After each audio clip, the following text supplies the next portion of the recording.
Hello, ladies and gentlemen. Welcome to episode 9 of Jawing About the G-Men, the Giants Football Podcast. I'm Jace Garcia, joined like always with Sean Scanlon and Joe Aguirre. Let's dive in. The Detroit beat the Giants. It was close. The Giants just weren't able to pull it out in the end. What'd you guys think? We were talking about before, but Giants are just digging themselves into too deep of holes to start the games. So each of the past 4 weeks now, we've started off with double-digit deficits. And especially with this young roster, you just can't expect them to go in every week and have to overcome a deficit every week to come back and win the game. It's just tough to do, especially with the young roster who's making going through the growing pains. It's something that you can't have with a young roster like this. You have to come out and you have to try and get the lead. You can't be falling back right away. So that's tough to see. We have to try and start the game off better like we had the first couple of weeks when the first 3 weeks we scored on all of our first 3 drives. Try and get that back so we can get the offense going early. And for the offense, I think that Daniel Jones, aside from the Buccaneers game, probably played his best game as QB this season. So that was good. Continues to show signs that he could be our next franchise QB, I think, for sure. Saquon, he looked much healthier this week than he did last week. Just in the cuts and stuff like that, he looked a lot better, a lot more fluid. And I thought that he had 19 carries and 8 catches this week. So I think 27 touches is a good number for Saquon to have. I think that they used him heavily in the offense this week, and I thought that obviously that's a great game plan because you want to get Saquon involved. So I thought that was good. Golden Tate, he's been Daniel Jones' favorite target ever since he's came back. He's got 30 targets over the past 3 games, including 20 catches. So that's definitely a good sign to see that one of our free agents that we brought in is helping our young quarterback. Yeah. And then Darius Slayton, big play Slay. That connection, him and Daniel Jones, it's going to be a lot of fun to watch over the next couple of years. And I think that we may have found our vertical threat in the departure of OBJ and a 5th-round pick, which would be great value for sure. So on the offensive side of the ball, aside from the 2 tackles, I'm sure we'll get to that, not having the past couple of weeks. But other than that, all the skill positions are playing well.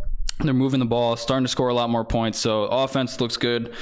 And then the defense, not much to highlight from this week. One thing I did want to highlight, Marcus Golden continues to be probably the most consistent player on this defense, at least coming out and playing every week. He had 7 tackles, 2 tackles for loss, 2 QB hits, and a sack. So at least he continues to bring the pressure. And just one other name I want to bring up, DeAndre Baker. He continues to improve, I think. He's looked a lot better than he has in the first couple games for sure. He put himself in position to make a couple plays just due to his good coverage. So I think going forward, we probably have a number 1 cornerback in DeAndre Baker. Just continue to look for him to improve.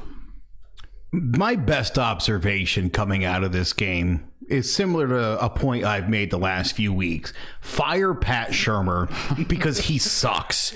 Pat Shurmur coaches this team to not win football games. That's how I feel. It happens week in and week out. You brought up some great points, Sean. I mean, look, getting the ball into Saquon's hands 27 times, bingo. 28 for 41 for Daniel Jones. A lot of stuff we liked as far as the way the offense played. The defense made plays at times. For the most part, it didn't go well. I know the Giants had a players-only meeting that they publicly announced they were having, which I don't know if that's just it was a weird thing to do. You just usually have a players-only meeting, and the media finds out about it because the coaches aren't in it, and they're not allowed in it either. A lot of the veterans, Janoris Jenkins for one, all seem to speak out and suggest that, they've got Shurmur's back. I think he's a great coach. They say he's putting them in position to win, which is weird because they're not winning. Yeah. Again, when we were talking about that, you just brought it up a second ago, but they keep falling behind every single week. And I just continue to insist that this team just can't throw the ball all game long. I mean, that's not Giants football, number one. And this kid's a rookie, prone to mistakes. Played great. Had a great game. Yeah. Big moment in the game, though, where he could have took off running. I don't remember the drive. I remember just sitting there with my mother. My mother's in her 70s, and my mother was like, I don't know why Daniel Jones didn't take off running. And then they cut to the replay where Daniel Jones had a wide open lane to the end zone. I remember the player talking about. And I'll tell you this. Shurmur, who has been an idiot with the challenges on pass interference, 2 huge opportunities, and I mean, this guy's a disaster. He's one of the worst coaches in the league as far as records are concerned. Yeah. I mean, I think any other franchise would have cut this guy loose already. I don't understand what they think they're getting out of him. The whole idea of him being there's other coaches that are good with quarterbacks. Yeah. So I just, for this team to go out week in and week out and play like garbage, they obviously, at 2-2, things look like, maybe, right? We're all like, this team, no, it's not. And I'm telling you right now, I think the Giants, you really brought it up here. I mean, there's so much to like about this game. DeAndre Baker is another great, he's looked fantastic. Yeah. I was so concerned about him the first couple of games. I thought, how is he even a first-round pick? He's certainly living up to the billing. I'm excited about him in the future. I think a lot of these guys on defense, they're getting better week in and week out. But Shurmur finds a way every week to make sure this team doesn't win a game. And I don't understand it. Yeah, I've been on board with you this whole time. I don't like Pat Shurmur. I even think 41 passes is a lot for Daniel Jones. I think you got to get the ball on Saquon Barkley. He is the stud. I've said it before. Everyone's saying he's the LeBron James of the NFL. You got to give this guy the ball. And he did have 8 receptions and a receiving TD, which is a good sign. But I feel like they need to run more dedicated plays to him because he led the league. Yeah. Last year he broke the record for rookie receptions as a running back. So he has to do that. And I understand most of the time your running back's a check down guy, but you can set it up so that doesn't happen. You can have a cross or something. They had that one play where they had him set up one-on-one with the linebacker, the little option route, and he took it to the middle field. If he doesn't stumble when he lost his footing, that's probably a touchdown right there. So I do agree with you that they do need to get him more involved in the passing game, because when they do, it's very effective. I'd like to see 25 carries minimum with maybe 10 targets. I think that's a better number. And I'll agree with you too, Jace. I think 41 passes, that's not ideal for a New York Giants quarterback, regardless of who it is. When a Giants quarterback throws the ball 41 times, we lost.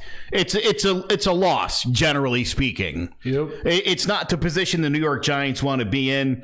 I think when Sterling Shepard comes back, and then you got Slayton kind of in a 3 spot. I think that could really, it'll be great to get all these guys in the same starting lineup, playing together. Yeah. And then again, we talked about this before we went to air, and we've talked about this before. I just want to see them run the playbook. You're down 14 or 17, nothing, whatever. I mean, it just let's pass. It's catch up all game. Just run the offense. Just run set plays. Go on a drive. Go on like a 6-minute drive and score. I don't care if you're down 17-7 at that point. Also, the missed Aldrich Rojas. I don't know what's up with him. He was the first kicker taken in my fantasy league by me. Same, yeah. I thought, this guy's going to kill it, because there's going to be a lot of field goals, because I thought Eli was going to be the starter for most of the year. So I figured field goals galore. Yeah. He's awful. He only missed once last year. The decision to go for 2 by Shurmur, again, just another idiot move where it's like, dude, whatever your initial gut is, Shurmur, tell somebody, and then they can tell you to do the opposite, and you'd have more success going with that kind of a plan. He's so stupid. And again, I tell you, I supported Ray Handley when he was the coach of the Giants. I'm not a fire the coach kind. I'm not. But Pat Shurmur is killing this right now. We got to get the bus straightened out here. And I think he is 80% of the problem. Yeah, Wow. I agree with you on Pat Shurmur. And Nate Solder's the other 20%. Because, my God, block somebody! Yes. I mean, Yeah. you're Super Bowl winning with left tackle. You got to play like that. You're a Pro Bowler. Yeah. You have to play like that. And we mentioned earlier in the season how this offensive line is a win-now offensive line and everything else is building around it. Yeah. So, and I said that Nate Solder, Mike Remmers was never the stud on that offensive line. No. But Nate Solder is a ticking time bomb, and it looks like his age has caught up to him. And For sure. he's starting to not do well. But, yeah, I think I've been preaching this as much as I can for the past so many years. I'm a big guy. I used to play line. Draft offensive linemen. That's I understand there's defense stuff. Defense is really young right now. Give them some time to develop. Maybe if there is a better player, if there is a Chase Young, if there is someone who is so studly on the defensive end side of the ball, and you have an early draft pick, draft that. But build the offensive line. Give someone to help Daniel Jones and Saquon Barkley succeed. And like, the play calling isn't putting them in a spot to succeed. So have the offensive line put them in a spot to succeed. Yeah. I agree. They definitely have to invest, at least the tackles, I would say, because the guards right now are good. I think Will Hernandez has shown improvement in his second year. Zeitler is very solid. I'm not sold on Jalapeno, the center, but I mean, he's better than what Solder and Remmers have been this year. I think it's going into next year, going in the draft. We talked about this before we went on, but for the offensive side of the ball, all the skill positions are pretty much set at this point. We need to look at tackles for sure to help protect Daniel Jones, his blind side for sure, the left tackle position, and the right tackle needs improvement as well, I think. So I think next year we have to invest heavy into the tackles position as well as pretty much every position on the defense. Also, this is now turning in. This isn't the league it was in the 80s. This isn't the league where you could run across and the safety was going to come up and demolish you if you ever came over the middle of the field. This is an offense league. The rules, everything's made to put the offense to succeed. So I think if you do shore up that offensive line, you, like you said, skill positions are all set. Yeah. This team could contend Right away. at a snap of the fingers.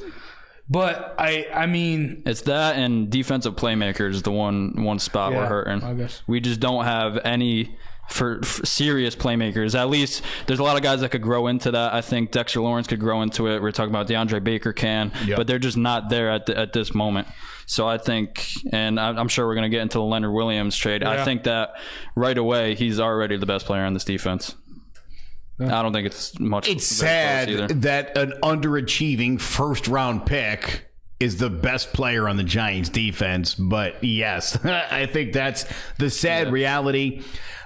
Initially, I didn't love this trade, and I think for anybody who's like, oh, so the Giants think they're in win now mode. No, they don't. No, they're. I mean, and this is a risky move, but this is all about trying to sign him next year in the offseason as a guy to kind of build around. And if that's what they're doing, then I think you got to feel really good about the trade. But here's the thing about Dave Gettleman. And this is the problem I've had with Dave Gettleman from day one.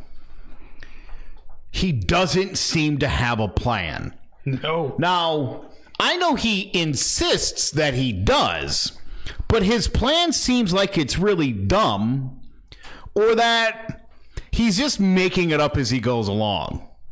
I don't think that there's an actual plan, because this team didn't want to rebuild, so they just did a build, which is a fake term in sports. That's not a real thing. No one's ever done that before. A build. It doesn't make any sense. So I think the regime's got to go. I think both of these guys, it would be nice to get somebody from outside the organization who doesn't have previous ties to the organization. You know, if you're trying to talk about culture, changing the culture of a team, you're swamped in Loserville. Yeah. I mean, it's been, in 2016 wasn't even that great. I mean, it's been a long time. It's been 7 years since this team had a good team on the field. It's been a long time. I think when you talk about changing the culture, I think what we need to do is just clean house and bring in somebody with some fresh eyes and a different philosophy and see what happens. Okay, so I somewhat agree with Shurmur because I do see, but I also think it's just I think there is a plan. I just think we have to be more patient as fans because we did blow it up. We blew this all up a couple years ago with McAdoo and Reese, and we brought in the new people. But Gettleman, historically, has been great at drafting. The 2 draft class he's brought in so far have been fantastic. But is he the only person that can draft well? I feel like a lot of these. I mean, look again. He drafted Saquon Barkley. Well, that was kind of easy. Yeah, but I mean, you get value picks that year with Lorenzo Carter and B.J. Hill in the 3rd round. Probably could have been much higher. Will Hernandez, one of the best young guards in the league right now, he's shown out. And all the draft picks this year, we could talk about Slayton, a late round pick, Connolly, another late round pick. Who all these guys are? He has 9 to 10 starters in the past 2 drafts, which is pretty much unheard of. You don't get that many young players, and it's because we put ourselves in such a bad position that we have to throw out young players in the field right now. Yes. And that's why I'm saying. So we need to have patience because it's going to take time. We're not gonna go from the worst organization in the NFL to the best in 1 year. It's not going to happen. Remember earlier this year when he started to suggest that the defense might be able to turn things around and maybe something good could happen. I mean, again, when you're playing this many young guys, how many draft picks starting? 10? A lot. I mean, that's a lot. Yeah. You look at Leonard Williams, who was supposed to be the best player in that draft. How'd that turn out? Right? And you can crucify the Jets regime all you want. That was a no-brainer pick for them. Yeah. Him underachieving isn't on them. I mean, picking Saquon Barkley, you can't pat yourself on the back when the guy, he was a stud. Anybody in that position would have been like, oh, my son could have picked Saquon at number 2. Yeah. That didn't take anything. Even at the time, though, there was controversy because everyone wanted the QB. Oh, Sam Darnold. I wasn't one of them. I'll tell you that. But Let me tell you something. I wanted the Giants to draft Josh Allen was my guy. Same here. And then somebody showed me video of Saquon Barkley, and I was like, oh, no, what? This guy? Dude, it's not even a thought. I watched one 4-minute video of Saquon, and I was like, well, that's your number 1 pick. The LeBron James of football. That was all I needed to see. So, again, I'm not going to pat Gettleman on the back until they really turn this team around. And here's the other thing. Sure, he's a good drafter, but his coach stinks. Yes. Get rid of him. Bring a new coach in. Well, I don't. He's hurting this team. Yeah, I don't love Shurmur, but it's also, if you look at the talent on this team, we're probably, other than the Dolphins, probably one of the worst in the NFL, and we're still contending in games against all these other teams. So I think, I don't know. I don't put it all on Shurmur. I do see where some of the judgment calls and some of the play calling, I do agree with. He has been bad at times, but he schemes guys open in his offense. Guys are always open. That's not a problem. His offense works. So I really do think we just need to be patient. If this goes into next year, because I think next year, with all the money to spend in free agency, all these young players get another year under the system. I think that next year, if they underperform, I'll be with you 100% and saying let's get rid of Shurmur. But I think that it's just it can't be a revolving door for the Giants having a new GM, new coach every 3 years. That's how you drive your team right into the ground, I think. So I just think we need to be just a little more patient. Look, I don't want to be the Cleveland Browns and start switching coaches and quarterbacks every 2 years. I'm not suggesting that. Like I said, Ray Handley guy right here was a big fan. I thought, Ray will get it figured out. He's a good dude. And he didn't, and he wasn't. But that's besides the point. I'm not a reactionary person. I don't like week to week. I'm like, Jones sucks. No, he's great. Yeah. I hate people like that. But week in and week out now, 8 games in, he is a huge problem for this team. He doesn't make good play calls. He doesn't know how to challenge. Yeah. And he's just not putting this team in position to win football games. And as a fan who is investing my life and my emotional wherewithal, you're messing with me, man. Cut it out. Yeah, I think before anything, Shurmur's got to go. Gettleman is starting to get under my skin. Even going back to like he's drafting very well, but these trades, man. Yeah. You trade away Snacks, you get a rookie version of Snacks in Dexter Lawrence, and then you trade for Snacks Light, who is Leonard Williams. So you throw in Dalvin Tomlinson in there too. That's the reason they traded away Snacks, because they thought they had something at the nose tackle position. Yeah, so. I've brought this up so many times on the show. I'm beating a dead horse with this. I mean, Snacks was amazing, and it was dumb that we traded him. But, okay, right now, the interior line's all set. If you want to keep Williams and that stuff. So what do the Giants need to better their defense? What is the priority that the Giants need? Pass rusher. Pass rush.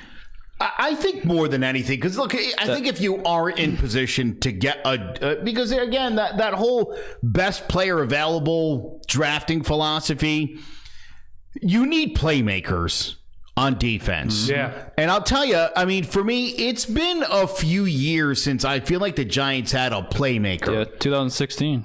We had multiple, actually, but that's the last year. And then you traded them all away. And they got rid of everybody. You know, I watch other teams when they tackle, and I notice they're always trying to go for the strip. I didn't mean to whack you there. I don't have good depth perception right now. You know what I mean? I see teams blitzing and I see pass rushers going for strip sacks. And I just don't. The Giants just don't seem aggressive. I don't see the Giants making great interceptions, generally speaking. There's only been a couple of really good defensive plays to make. Most of the time when the Giants get an interception, it's a badly thrown football. It's either underthrown or overthrown. I was going to say, the two Janoris Jenkins picks the past 3 weeks that were literally thrown right to him. This week, Matthew Stafford right to him, and Tom Brady threw it right to him. Right to him. I mean, again, the Giants lack playmakers. Guys who make things happen. Guys who could put some points on the board going the other way. It's just not something you see. I mean, obviously Marcus Golden's been outstanding and made some plays like that. But he's like a number 2 pass rusher. He's not like your game changer that's gonna go in for offensive. They have to game plan around him. That's what we need. But he's making plays. Oh yeah, oh, and that's what I'm saying. I mean, to have a guy like a stud who can make some plays. I'm not saying like Lawrence Taylor. But Lawrence Taylor or Joey Bosa, the next best thing, I suppose. I read an article on 538.com in the history of the NFL. Apparently, Joey Bosa is like a slip under Lawrence Taylor, statistically speaking, with his impact on the defense. Before the Giants got Lawrence Taylor, they had the 27th ranked defense in the NFL. LT showed up. Bam, number 3. And the Niners have done a similar thing with Bosa. Oh, yeah. I was going to say his brother, too. That's what the Giants need. They need an impact player. Again, you know, I love Olivier Vernon, but he didn't have the swagger and the presence of a JPP or Osi Umenora or Michael Strahan. Just something about the edge that those guys brought. Yeah. Playmaker. Vernon was injury prone a lot too. Yes. After seeing all those dominant Olivier Vernon is the Giancarlo Stanton of football. The numbers are there, but you're like, was he really that good? I don't know. spot on comparison. Thank you. Thank you. I've been working on that. So you guys think a pass rusher rather than like a safety or someone like a ball hawk? I want a playmaker. I would say pass rusher first, but like I said before, there's so many holes on this defense that need to be answered. But I think interior D-line is the one spot where you could say we're set there. Yeah. Other than that, I think everything is up for grabs. Because Janoris, he's got an expiring contract soon. He didn't get traded at the deadline, but you figure they're probably going to move on from him this offseason. I would just with everything that's been going on, I would figure, and with the young cornerbacks, Corey Ballantyne and Sam Beal, who are both hurt right now, them coming back next year to go along with Baker. But I would think you always need depth at corner. Same thing with edge rushers. You could always use depth. And then there's other positions where Ogletree, we don't know if he'll come back. And Connolly coming back from injury, we're probably going to need another inside linebacker. I think we need a free safety because Antoine Bethea has been terrible. So I think the worst starter on our defense right now, he's just been a no-show. So there's a lot of spots that I could use it. Jabril Peppers, I think, has been playing pretty good football. Yeah. I understand why the Browns were willing to trade him. Yeah. Because he's a very solid player, but he's a little short of what I'm talking about when I say a playmaker. Yeah. I mean, he's had a couple of good plays, but you expect every game for there to be that moment where Jabril Peppers knocks somebody's head off, causes a deflection, makes an interception, causes a fumble. The Giants, I mean, certainly could use a superstar safety. Pass rusher, obviously, number one. And this team hasn't had a good linebacker since Antonio Pierce. They need a tone setter there. You brought up Connolly, again, who knows what the recovery from the injury looks like. And I mean, because it was very promising. We were very excited about that. Yeah. Alec Ogletree stinks. Why haven't they moved him yet? Is it because nobody else wants him? Because he's terrible? Yeah, I think the other reason that we weren't so selling at the trade deadline is because if we ship all these players away, who's their replacement? We don't have any depth or any replacement. It's just going to get worse. It's just going to pile on. So we could have got something in return for those guys, but it's we have no replacements. They're giving up 30 points a game now with these guys. Would it make a difference? It would be worse. Would it make how much worse would it get? Because look, generally teams aren't going to run the score up against you. Yeah. So, I don't think teams are going to start putting 50 spots up every week. And if they do, then maybe they'll fire Gettleman and I win. I don't know. I'm just saying, look, there's certainly guys out there you could plug in to get you through the rest of the season. But go back to my earlier suggestion where no matter what the score is, that you're not trying to run a 2-minute offense down the damn football field unless there's 2 minutes to go in a half. Go on 5, 6, 7-minute drives. That's Giants football. Yeah. If you go on a 7-minute drive, now there's only 8 minutes left in the quarter. It's harder for the team to put up 21 points if you've got the football. And you've got the guys right now on offense that could go on sustained drives if that's what you chose to do. But you don't. Again, it's like the Giants get the football and they're like, let's get down the field in 6 plays and score a touchdown. We can get it in 4 or even better so we can put that crappy defense back on the field. Again, when the Giants made the switch from Eli to Daniel Jones, and I think everybody knows I was not in favor of that. The first observation I made after the 2 wins was, this guy's going on drives. And pretty much the last 4 games, they've fallen behind. They've gotten away from going on drives. And it's just a lot of throws. And again, as good as Daniel Jones is playing, you're asking a lot when you're down 17 to have a rookie quarterback who's just now getting his pieces to the puzzle back to go down there. And I mean, again, when's the last time this team put 30 points up in a game? Against the Bucks. Throw the Bucks game out because that was a disaster. I mean, over the last 2 or 3 years, how many times did the Giants score 30 points? They did it like 5 times last year, but before last year, it hadn't been for like 3 or 4 years they didn't score 30 points. It's frustrating. And again, when you're down 17-0 in the first, probably giving up 30. You're not going to score 30. Probably going to lose. Yep. Yeah, I think I agree with the being able to sustain drives, eat up clock, and the most important part of that is the run game. Like, that eats up the clock the most. 19 carries, that's all right, but Saquon should be in the 25 range. He's a stud. He should be getting the ball. And even, like, screens, other stuff, you go to the second half of the Vikings game when the Giants started putting drives together. That's what they were doing. They didn't have Gallman, they didn't have Barkley, but they were running screens, they were running short passes that were eating up clock and sustaining a drive. So then they went down and scored. I think that's what you got to do, and that's the biggest problem with Shurmur. He is, like Joe said, he wants 6 plays in a drive. That's not how it's going to work. That's not how it's going to go, and that's also not how you develop your key young offensive talent. Yeah. All right. Real quick, again, I think it goes back to what we've been talking about, that you've got a win-now offensive line. Yeah. Although Nate Solder's on holding up his end of the deal. But you've got this age-wise win-now offensive line with a young offense, and your play calling seems more in line with the young guys than the old guys. So, again, why Saquon's not carrying 26, 27, 28 times a game with these 8 receptions?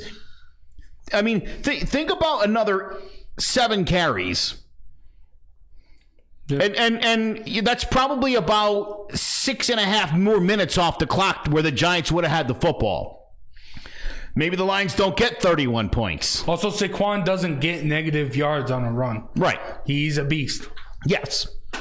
But, all right, let's move on. Let's talk Monday Night Football this week. Cowboys coming to MetLife to take on the Giants. The rematch from Week 1. The season opener, it was atrocious. Dak Prescott looked like an actual good NFL quarterback. Like he did, yeah. Oh boy, man, jeez. And I mean, Zeke didn't do all too well, but that's off the contract dispute. But this Cowboys team have struggled so far this year. I mean, I like to use they look terrible against good teams and look really good against really bad teams, minus the Jets. But they also did receive Michael Bennett from the Patriots. That, along with DeMarcus Lawrence, that's scary. Yeah, Robert Quinn's having a good year too. Yeah, and DeMarcus Lawrence coming out prior to the games calling Daniel Jones another Eli Manning. That's ridiculous. You should get your contract torn up because you obviously don't watch football. You don't know anything about football because the passes Daniel Jones makes, Eli couldn't even make that in his dreams. Peyton couldn't even make some of the passes. Daniel Jones is that good. He's young. Yeah, he's going to struggle. But I'm excited for this game. Cowboys, like I said, they've looked shaky. Giants, rough season. But I think if the Giants can come out like they did Week 1, score a quick one, and then just ride that, who knows? Who knows what happens? It's definitely going to be an exciting game on prime time. I think that the Giants will take the opportunity that they have and go out and play a good game. I think that it will be a tight game down to the end. And it's going to be fun to see Daniel Jones going against this Cowboys defense for the first time. I'm sure we're going to be seeing Daniel versus Dak for the next 5 to 10 years. It's going to be a battle. So I'm very excited about that. And we didn't have Golden Tate last time against the Cowboys. Hopefully we'll have Shepard back. So hopefully we'll have all our weapons back for the Cowboys game. I'm just worried about that pass rush a little bit. You mentioned D-Law and Robert Quinn, especially out on that edge against our tackles. Might have to watch out for that a little bit. Michael Bennett now. Michael Bennett too, yeah. Especially, they're going to get some pass rush on us for sure. Van Der Esch. Yeah, they got a bunch of good playmakers on that defense. But I'm excited for it. And for our Giants defense, like we said, Baker's been playing a lot better. He won't be splitting reps with Antonio Hamilton this time because he was coming off an injury starting to Week 1. So he'll be out there. I think that we need to try and get after the passer. I know that we got no pressure that first week, and it's a tough matchup against probably one of the better O-lines in the league. But Tyron Smith and La'el Collins are both coming off injuries, so hopefully a little vulnerable there, and that we can get some pass rush after Dak. And I expect this to be a good one. The Dallas Cowboys beat up on bad football teams. Yeah. This is where the Giants are going to figure out if they're a bad football team or if they're a good football team with a losing record. That makes sense? Yeah. I mean, this is a winnable game for the Giants because the Dallas Cowboys are not a great team. You got a lot of problems over there. They really do. Yeah. And they know it. And every time they've had to face a good team this year, they've gotten it handed to them. The New York Giants need to make a statement in this game.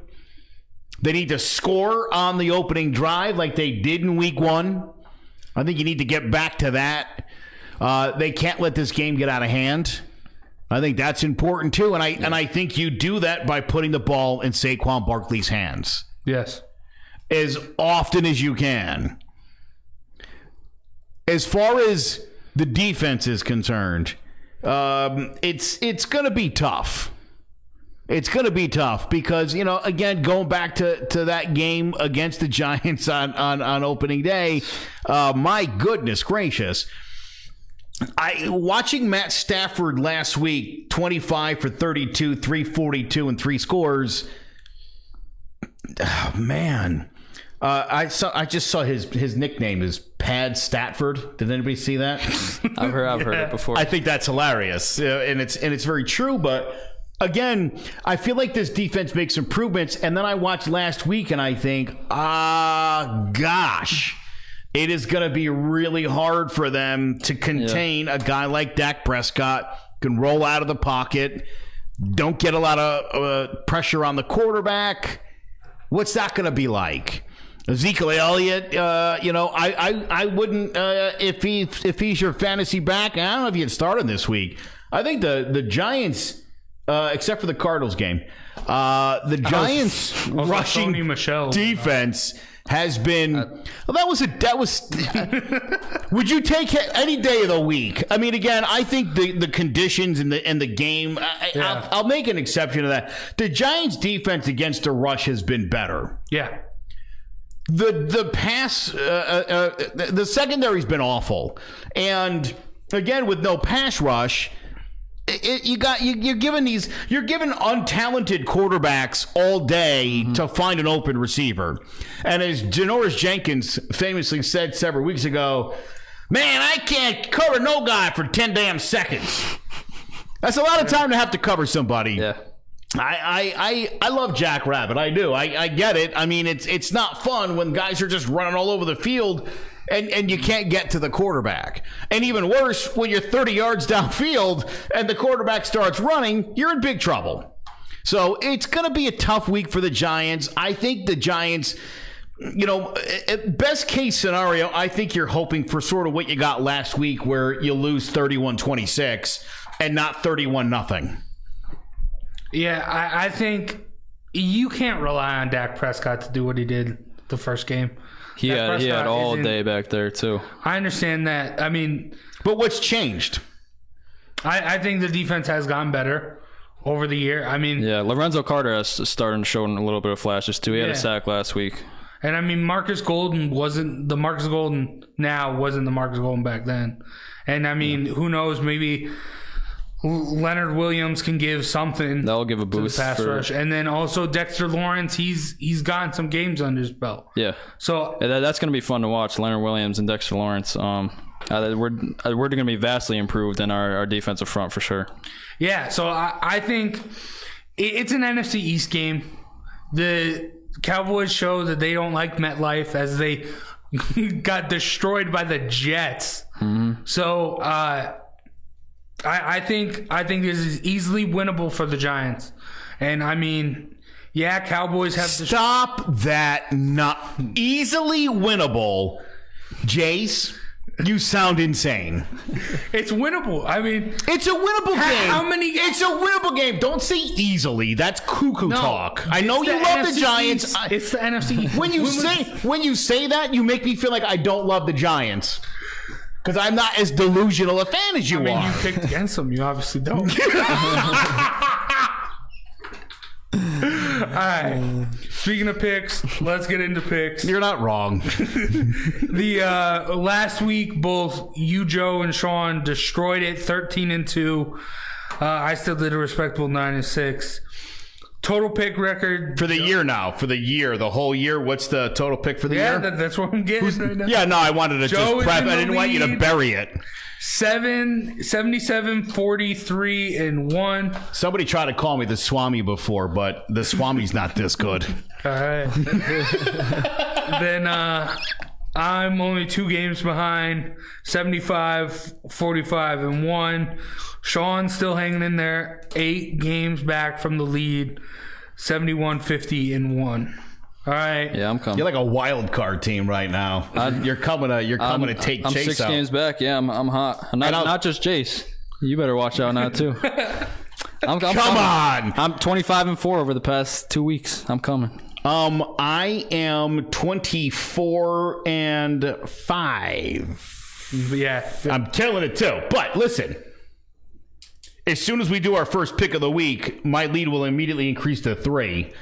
Why don't you start us off, yeah. Jace? We always start with the Giants. Yeah, Cowboys Giants. What do you got?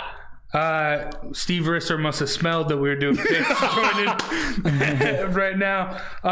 But yeah, I'm going. I got to go Giants. Cowboys didn't have a good game at MetLife last time with the Jets, and I feel like regardless of how good each team is, they always split the season series regardless. It's the NFC East. Yeah, so in the first battle of Dak versus Daniel, I'm going to go with my boy Danny Dimes and the Giants Let's this go. week. I think that Cowboys coming off a bye, coming into MetLife, I think they're going to take it as a layup game. They think Extra they're rest on a bye too. That's a lot. Yeah, but I think that they think that they're gonna come in here and blow us out of the water, especially after week 1 and them coming off a bye.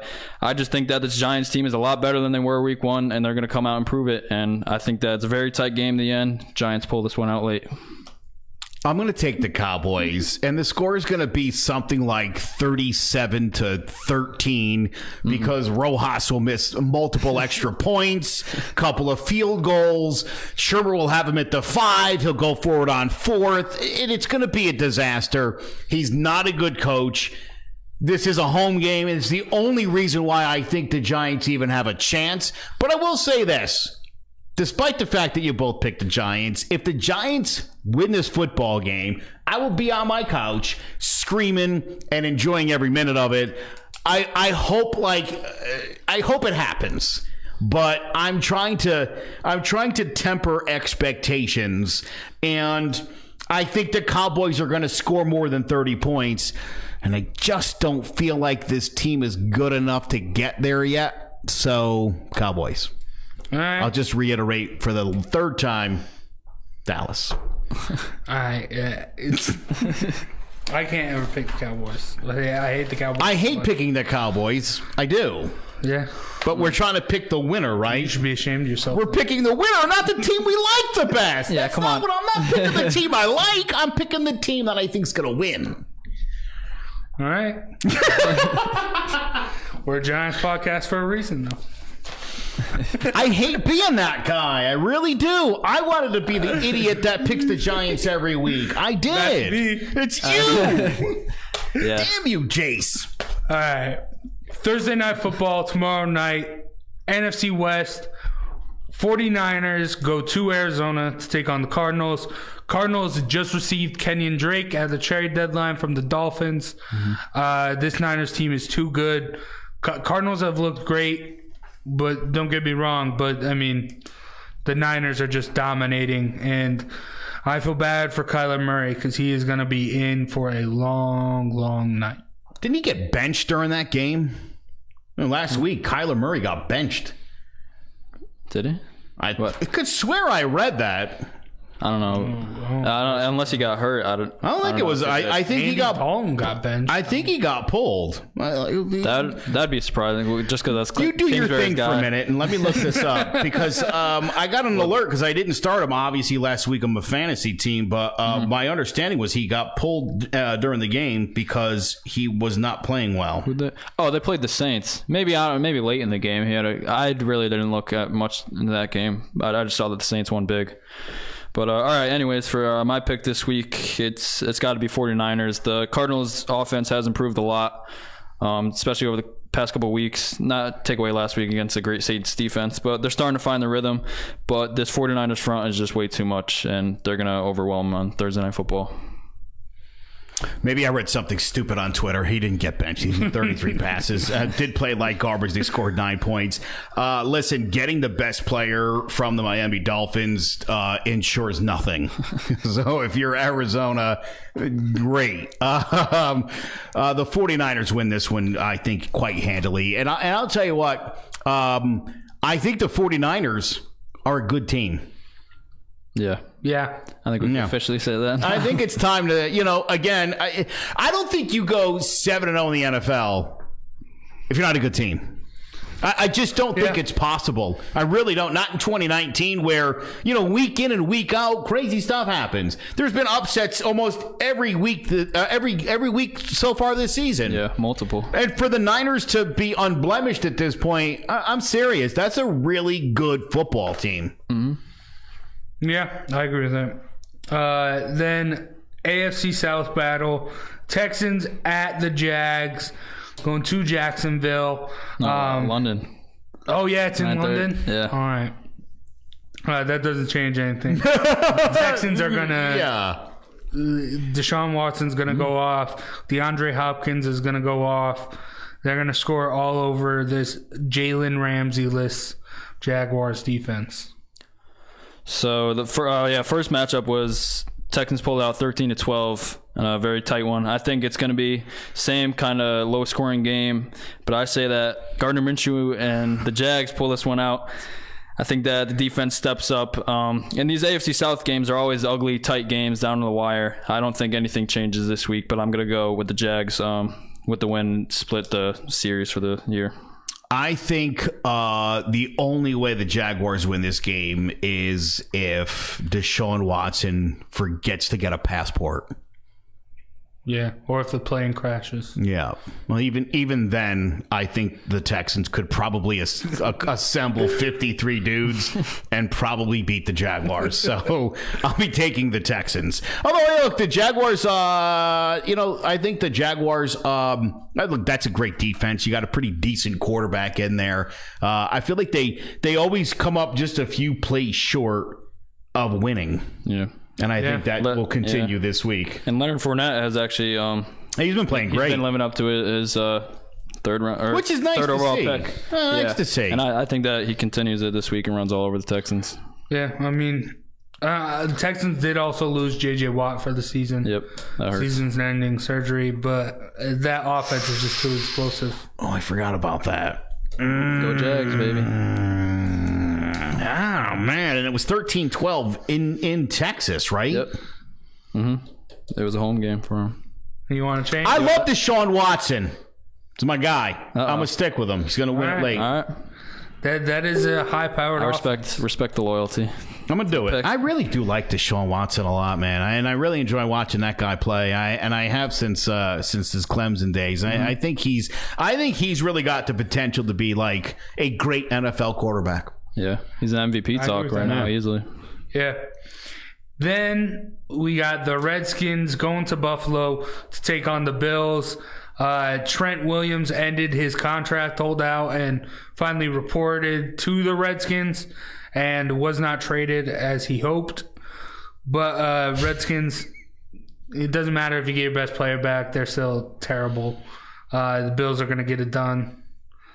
I think this is going to be a lot closer game than people think, just because Redskins have been able to hang around with teams so far this year, and the Bills really haven't played anyone, and once they did except for the Patriots, which was a tight game, but the Eagles came in last week and showed them up and showed that the Bills really are not that great. Their secondary is great, but other than that, they're not really a great team. But while I'm saying all this, I'm still going to pick the Bills. But I do think that it's going to be a lot closer game than people think.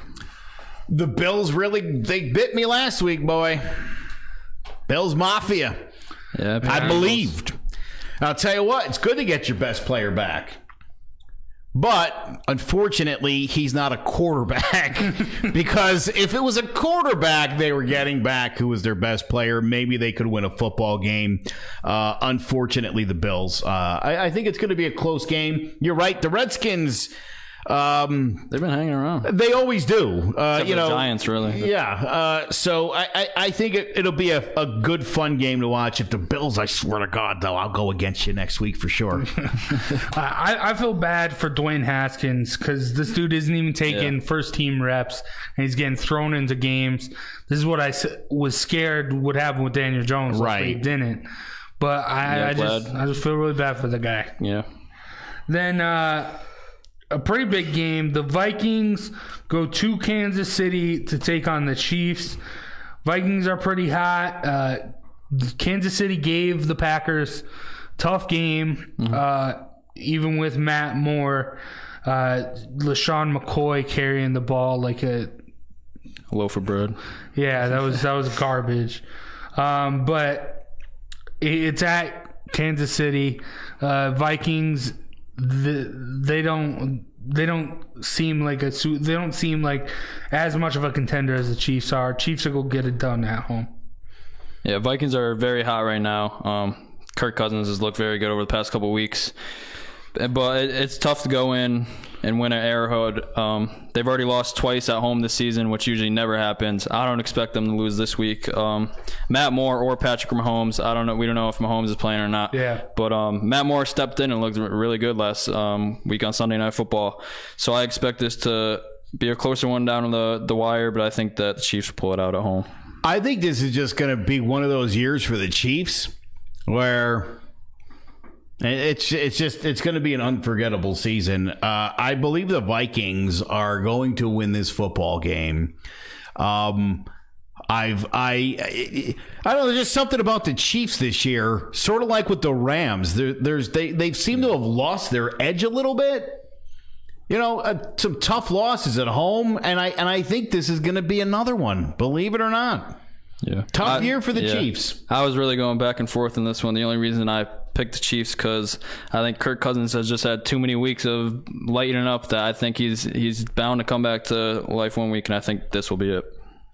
Yeah, I mean he had the Redskins, which was a revenge game. Yeah. So you knew he was going to play well. Yeah, this will be a little reality check for Kirk Cousins, even though the Chiefs defense isn't anything to write home about. Then we got a toilet bowl matchup. Jets go to Miami to take on the Dolphins. Dolphins receive an injured Aqib Talib, who's on the IR, for a 5th-round pick and a 5th-round pick from the Rams for a future late-round pick. And then the Jets actively shopped Jamal Adams, couldn't get a deal done with the Ravens or the Cowboys, and also were open to listening to offers for Le'Veon Bell. That's rough. When you're 1-6, though, I think you have to listen up. I get it, and I understand the players that are upset for it. But when you're 1-6, and teams are calling and asking questions. I think where maybe the Jets went wrong is they sort of engaged a little bit, maybe a little too much, where they were like, and let it get out to the media. What about this instead of that? I think that's where they got into trouble, and they're a little bit of a mess right now. But some of that should be expected when you're not playing well.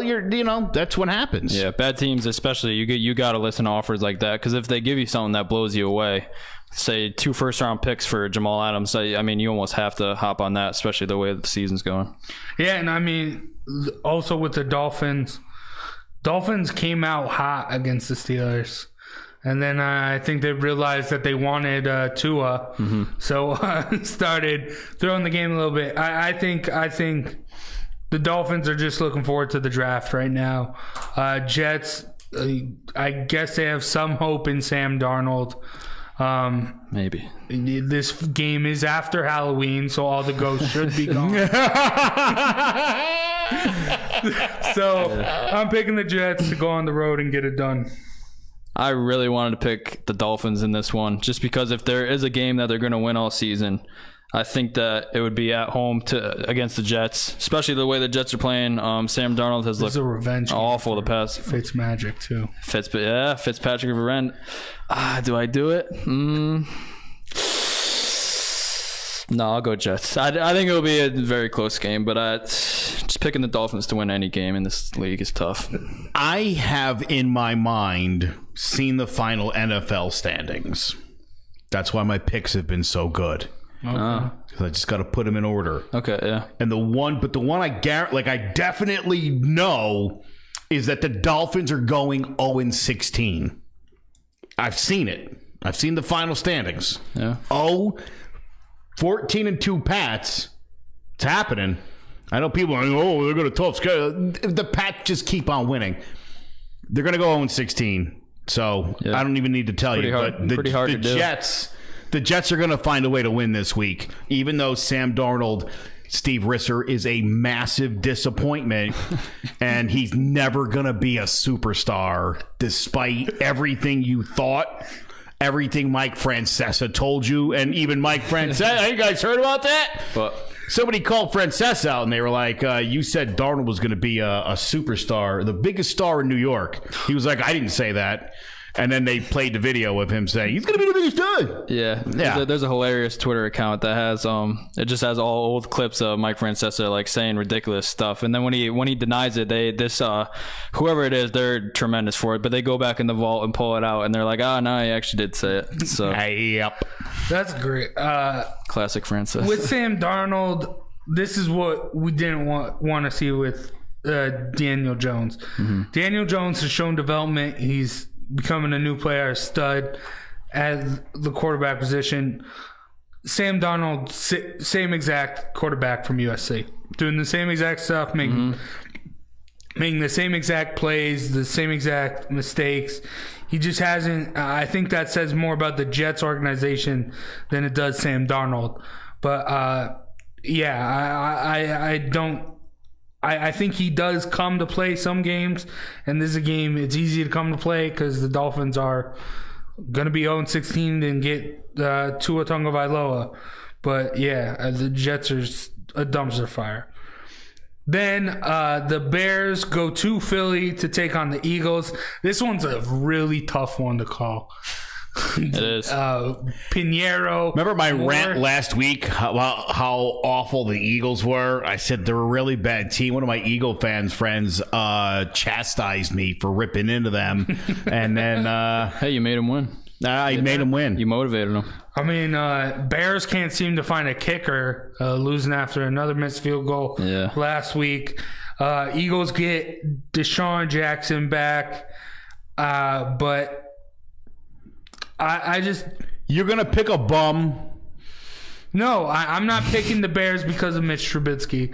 I'm picking the Bears because of Khalil Mack and that defense. It's going to be a close game regardless. I'm picking the Eagles because of Mitch Trubisky. Okay. I will second that one on He's Joe. A bum. Bums lose bum games. That's what's going to happen. Mm-hmm. Yeah. Bears offense has been completely non-existent. Trubisky is a big part to do with that.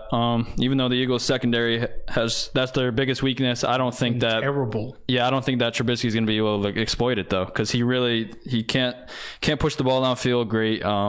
He's just so inaccurate. A lot of turnovers. So I think you said it will be a close game. I agree with that. I think it will be low scoring. Because the Bears defense will somewhat hold the Eagles offense. I think it'll be very low scoring actually, but the Eagles will pull it out at home. All right.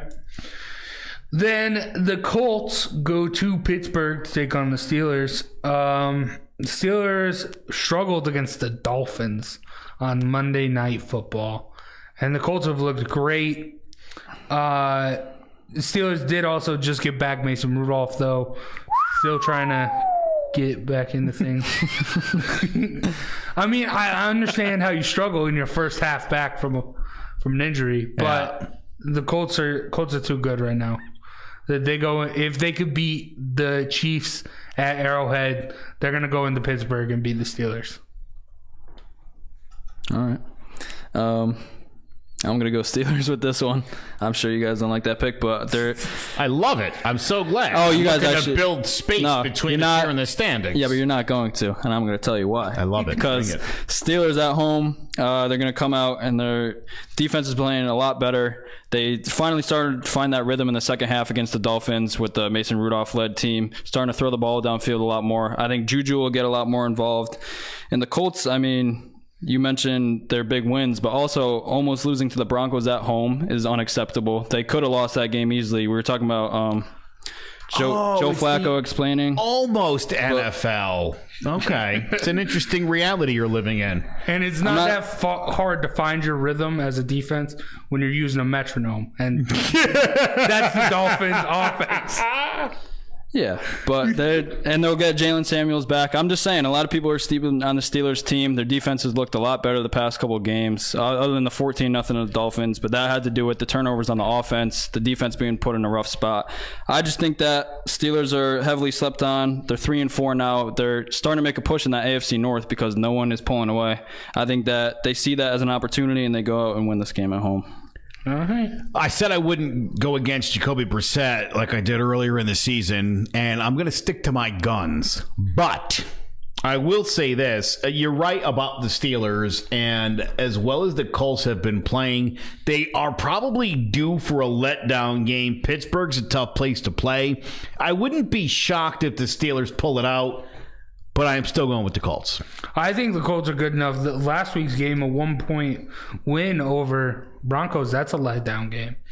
I think their defense and Jacoby Brissett's good enough where that can be a letdown. Are you guys crazy? The team we love is 2-6. Mm-hmm. And the difference between the Giants and the Colts, okay, is simple. The Colts, at the end of the game, find a way to have more points than their opponent, while the Giants come up short every week. That's the major difference. It's being able to the Colts have a real defense, though. Sure, and that's great, but I mean, a win's a win. It doesn't matter how you get to, if you're the 9 or 7-0. Oh no, we're not winning fancy enough. I'm just saying, winning ugly is winning. I winning agree. is winning in the NFL, and when you're winning games, you're more likely to win more games. To me, the big concern here would be that they're probably due for a letdown because Brissett's been brilliant, hasn't been turning the football over. Mm-hmm. This might be one of those games where he just lays an egg. To me, that is the only way the Steelers win this game is Brissett has a couple turnovers, or maybe there's the Colts will have turnovers. That would lead the Steelers to win. If the Colts play a clean game, they will win this football game easily. That's really what I'm... Like Jace thinks the Giants will do to the Cowboys because he's cuckoo. I don't deny that. And you love the Giants more, as you pointed out. Yep. All right, this is a really tough game to call. Titans at Panthers. There's a lot of tough ones. This week's rough. I don't know. I'm still not sold on Ryan Tannehill. He's doing all right. I just like Kyle Allen more. I picked the Panthers to beat the Niners last week. That didn't happen. But I'm sticking with the Panthers again this week at home. Like I said last week, this looks like a winnable game for the Titans, so they normally lose those. I'm going Panthers as well. Titans defense has been one of the better ones in the league, but their offense just doesn't get much production from anyone. They don't get their receivers involved too much, and Tannehill is not the answer at QB. They're another team that's going to be looking for a QB in the draft. Yep. So, I think that Panthers will get Christian McCaffrey going early and that they won't look back. I think that they'll actually, after an embarrassing loss to the Niners, I think that they come back home and win pretty big on the Titans here.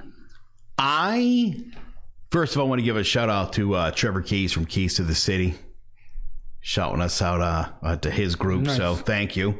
Shout out. Thanks. How do I feel about Marcus Mariota? He's a bum. He's a bum. That's why he's on the bench. But yeah, and that's a good thing. I'm taking the Titans in this game because no Mariota equals increased chance of winning football game. That is a NFL fact. I think this is going to be close. I think it's going to be low scoring, and I think that the Titans are going to pull it out. That's my upset of the week. Okay. I never picked the Titans. You have since they Yeah, you did it once. And how's that been working out? Come on! All right. I just can't trust Ryan Tannehill. No, I picked him to beat the Broncos, with and continued success. They did, yeah. But I can't pick them every week. Winnable games, yeah, sure. But they're the Titans. Yeah. All right. The Lions, coming off a win against the Giants, go to Oakland to take on the Raiders. Raiders just signed Brian Marshall. The Lions did receive a lot of offers for Darius Slay, but no deal was ever made. I think that's really good for them.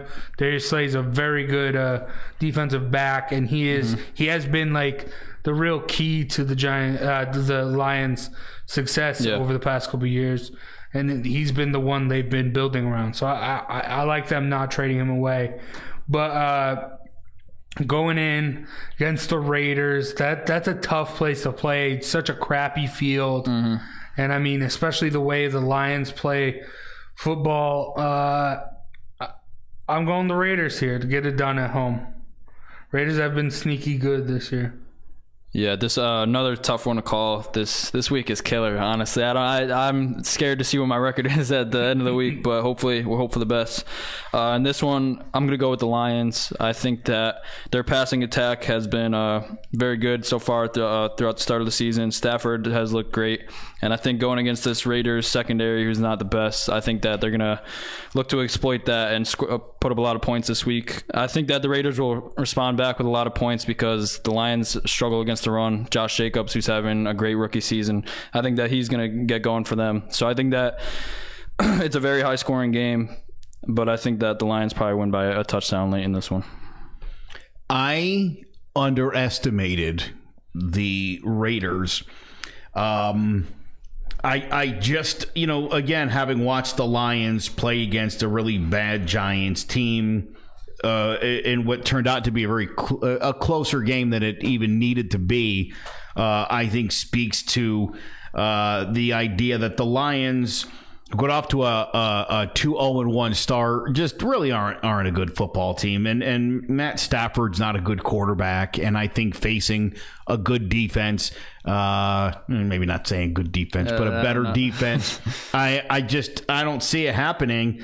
I'm going Raiders. That's what I'm doing. Okay. All right, then the Bucks travel to Seattle to take on the Seahawks. This week has been tough for games, but I think this one's pretty easy.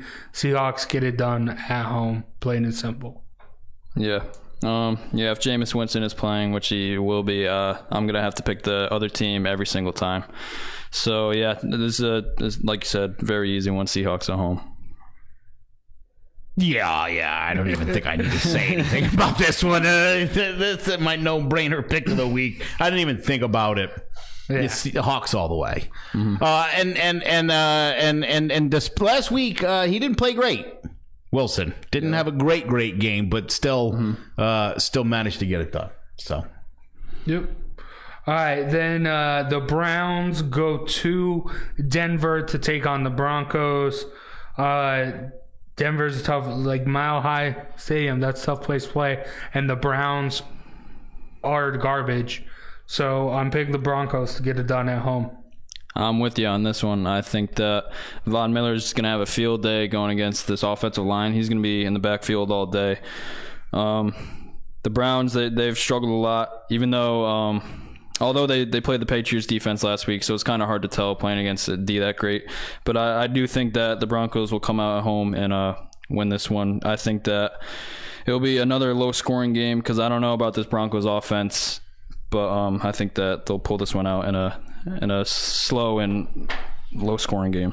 I am way over Odell Beckham getting traded. I now feel like that was a fantastic move. Do have old dirty bastard on my fantasy team, and he's putting up like 6-7 points a week. It's unbelievably awful. And Jarvis Landry also stinks.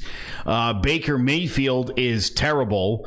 That franchise has reverted back to the garbage it's been since it reinflicted itself on the NFL in 1999. It's been horrible. I think Flacco stepping up. I said last week, don't sleep on Joe Flacco. I'm glad he called his team out. He's tired of losing. Yeah. You know, if you're going to be one of those coaches that's going to play it safe when your team just loses week in and week out, you know, like Pat Shurmur, man, just go for it. What's the worst you're going to do? Lose? You're doing it anyway. Yeah. I'm going Flacco. In Flacco, we trust. Yeah. Go Joe. Adding on to what Baker has done, he left a press conference earlier this week just because he was upset with the questions being asked. That's crybaby. I hate Baker. Steve Risser just mentioned that's not a franchise QB, and I agree with that. I agree, Steve. I mean, Baker Mayfield, he's entertaining, he talks crap, he says stuff he wants, but like you need to be an actual leader to the team. Yeah. Look at Daniel Jones on that. If Baker Mayfield was a running back or a wide receiver, he'd be perfect. Yeah. You can't be a quarterback and be an idiot. It doesn't work. It really doesn't. Ask Jameis Winston. Ask Cam Newton. Yeah. If you're a clown, you're not going to win. You're not going to have sustained success in the NFL. Doesn't happen. It's a tough league. Mm-hmm. Yeah. It's a tough league, and if you don't have the right leadership abilities to be in that job, and I've never thought Baker did, and he's proven it this year. Bum City. That's where he's going to be moving to. I also need to bring up Joe Flacco is not playing this game according to Steve. Oh yeah, Brandon Allen, I think. Yeah, Brandon Allen will be starting. Ooh, is that right? Yeah. I'm going Browns then. All right. My man Baker, I think he's going to light it up. Thanks, Steve. I wasn't out of last week. Game they should have lost with the game-winning field goal the Bears missed at the end. So I think that Packers will go into LA and win this one handily. I think the Packers are the best team in the NFL, and I say that with all due respect to the two undefeateds. I think after this week there's going to be one undefeated, and there's going to be the Packers standing at 8-1. After a destruction of the Chargers is what I'm predicting. Okay. Then the Patriots go to Baltimore to take on the Ravens. The primetime Sunday night game. This is a test for the Patriots. Patriots offense has not looked that great so far this season. Their defense has been destroying teams, but haven't really played too many good teams. The Ravens offense has looked phenomenal. Lamar Jackson in the MVP talks. Hollywood Brown, phenomenal rookie. Mark Ingram. All around, this offense is dynamic. They can score the football. Mark Andrews, a solid tight end. Like, this offense is everything. The Ravens defense isn't the Ravens defense we normally think of. No. But this Patriots offense isn't the Patriots offense we normally think of. I think this is the litmus test for the Patriots to see how good their defense actually is and see if the 16-0, if that's even doable for them. With all that being said, I'm picking the Ravens. I'm picking the upset. Ravens get it done at home, and they show weaknesses in the Patriots' quote-unquote dominant defense. I'm going with you on this one, actually, with the upset and my guy Lamar Jackson. I think that the Patriots probably by far have the best secondary in the NFL. No one can pass against them with success, but they are a little bit vulnerable in the run game, which I think Lamar Jackson and Mark Ingram, like you said, have a chance to exploit. And you mentioned the Pats offense just hasn't been clicking this season. They've relied so heavily on their defense, and going into their first actual tests, I just don't think that you'll be able to rely so heavily on your defense, and that the offense actually has to go out and produce and score some points. So I think that it will be a very tight one down to the wire. A great Sunday night game, but yeah, I go Baltimore at home in this one. I believe Bill Belichick is the greatest head coach in the history of sports. Agreed. I think this is the kind of football game, sports, period. Who's better? Phil Jackson, maybe. There's an argument. There's a discussion to be had. There's discussion to be had. There's discussion. Nick Saban. But Phil Jackson, baloney. Saban's a college coach. I'm talking about professional. Got to be a professional coach. There's discussion to be had. John Wooden was great at UCLA. Nobody else had players then. They were beating teams of midgets. Yeah, That's not real. Yeah, I agree with you, but I agree with both. Listen, from a stat, from a, there's no greater mind in coaching than Bill Belichick. Yeah. You're listen, right? The offense has been a little vulnerable, right? What do you think? What do you think Bill Belichick's hearing? Got to fix the offense up. I've got the greatest quarterback in the history of quarterbacks. But slow down, because I'm not done yet. This is the kind of game where the Pats, where the hater starts. Oh, they're gonna lose. Oh, they're gonna lose. And then Tom Brady throws for 400 yards and 5 touchdowns. But I don't think it's going to happen this week. I'm with you guys. I think this is a trap game. I think this is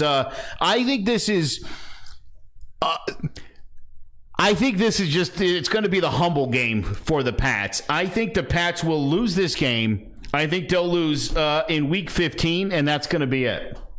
Yeah. For the rest of the year. Yeah. I had to pick them to lose at some point because they always have that one loss where everyone in the media starts hating on them, and then they just go on that run up until the AFC Championship Super Bowl.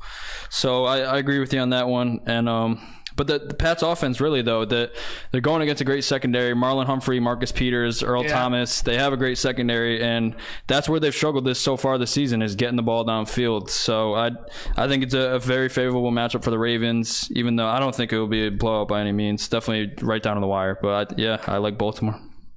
Agreed. Yeah, you can tell that this is a Giants podcast as there's a losable game for the Pats, and we all jump. I know, right? You gotta jump when on you guys started saying that, I was like, oh, let me go on a long rampage. How great the Patriots are. I thought at least one of you would pick the Pats. I really do. I really think this is going to be the week for the Ravens. I think the Ravens need a win like this. Mm-hmm. So that people sort of boost their resume. You know what I mean? I think this is just the kind of game where, because otherwise they drop to 5-3. And even in the crappy AFC North, I mean, that's just it doesn't seem as what going 6-2 would be and beating the Patriots. So I really do. I really think Baltimore gets it done.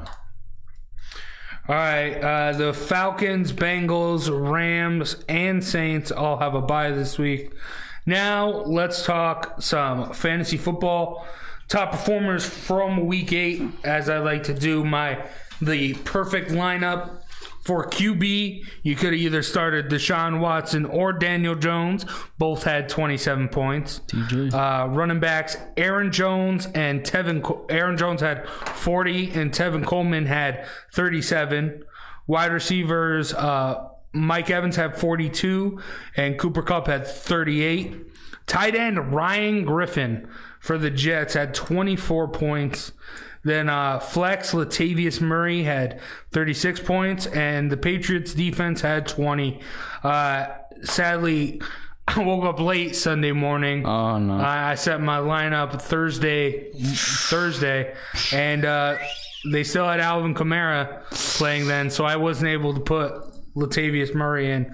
Started Alvin Kamara, and I did have Mike Evans, though, which that's good. Kept me in it, but I ended up losing. So, who are your waiver wire picks this week? I I just had the good matchups. Not prepared at the waiver wire. But, good matchups this week. Joe had mentioned before, Russell Wilson didn't have the greatest game against the Falcons defense. I think he bounces back big this week, especially against a bad Bucs secondary. He's going to throw all of them at home. Running back, I had said that Josh Jacobs is going against a Lions rush defense that hasn't been the greatest so far this season. So I expect him to have a huge game, and he gets his work out of the backfield, so he's going to put up numbers. Allen Robinson has been really the lone bright spot on that Bears offense. He's been playing well. Favorable matchup for him going against the Eagles secondary. I think if the Bears want to put up numbers on the board, it's going to come through Robinson this week. I expect him to ball out. And then tight end, I hate to do it to my Giants, but every time Jason Witten plays he goes out and has a tremendous game. The middle of the field is always wide open for Jason Witten, no matter what age, what route, what he's doing. So I'm going to have him at tight end this week for a good matchup. I made a huge mistake when I traded Josh Jacobs several weeks back, and it's been, I needed to make some moves. I wanted to shake things up. I traded Stephon Diggs. It was a stupid move. I'm now 4-4 after a 3-1 start. And so I have been scraping like a hobo, okay, just to get by. I'll tell you who I dig a lot. Just picked him up. Darius Slayton. We talked earlier about the connection with him and Jones. I expect him to play really well. If you're smart and you were up on that Drake trade, you jumped all over Mark Walton. The Dolphins say they're going to run their offense through this guy, which means they're not running much through him, but he'll be getting lots of touches. He should find his way into the end zone. And Dallas Goedert, the tight end from Philly, Zach Ertz has been playing like trash. Yeah. This guy's been stepping up, man. He's had like 4 weeks solid in a row. I think that's going to continue. So if you're looking for some scrap heap guys that might put up some points for you, I think those are 3 fantastic names. Also, shout out to my man, Tevin Coleman, one of the few good trades I made this year, the 37 points this week. Still managed to lose. All right, can you believe that? Some guys to watch out. Yeah. Some guys to watch out for that I have. Miles Sanders. Jordan Howard's doing really well, but I said it before. They keep saying we want to give more to Miles Sanders. We want to give more to Miles, and he's had a couple touchdowns. He's getting some key carries. If you're very desperate for a running back, he's the guy. Or Devin Singletary of the Bills. He got injured. People dropped him from the league. You might want to check to see if he's available in your league.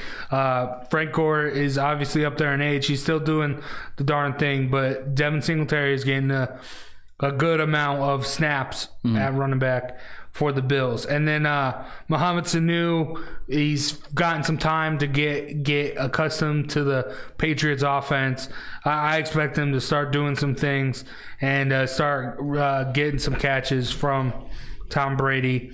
And then also DK Metcalf is finally starting to get going, it seems, with the Seahawks. And Russell Wilson has finally looked to him and given him some targets. So I think he will be a big deep threat on that team. With all that being said, thank you guys for watching on Facebook Live. Thank you guys for listening on all the platforms now. You can check out the Facebook, Jawing About the G-Men, as well as the Twitter, Jawing About G-Men, as well as Clovercrest Media Group. Yep, clovercrestmedia.com. You can click on the link for Joining the G-Man, and you'll find all the various podcasting platforms. We're on all of them now, and the YouTube and everything else. I just want to say one more thing. I did dump Rojas, and I picked up Dan Bailey from Minnesota. So here's to hopefully a 4 field goal game.